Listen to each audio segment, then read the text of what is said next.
sait depuis quelque temps déjà, Daniel Craig a accepté de reprendre son rôle d'agent 007 pour une 5e et dernière fois. Daniel Craig, un dernier James Bond pour la route, il a rejoint le casting de James Bond 25, 25e film de la série qui sera réalisé par Danny Boyle et sortira le 8 novembre 2019 aux États-Unis. Une question subsiste toutefois depuis un moment, qui succédera à l'acteur dans les bottes de l'espion le plus célèbre de Sa Majesté. Plusieurs noms ont été évoqués, parmi lesquels Idris Elba, Tom Hiddleston, James Norton ou encore Darry Steele.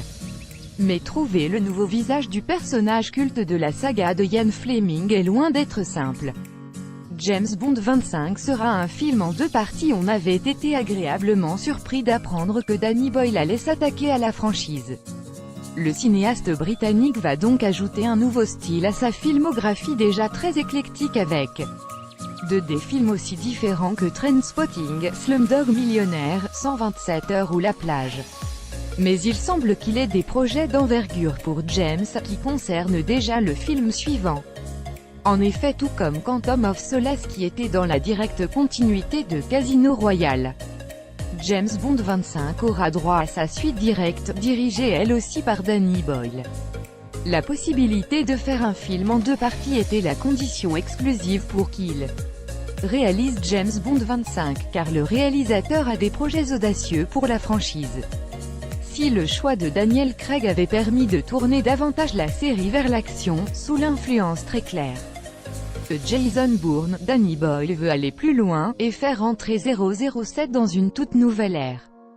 Cate Blanchett sera le nouvel agent 007 après 57 ans de bons et loyaux services. James Bond 007 contre Dr.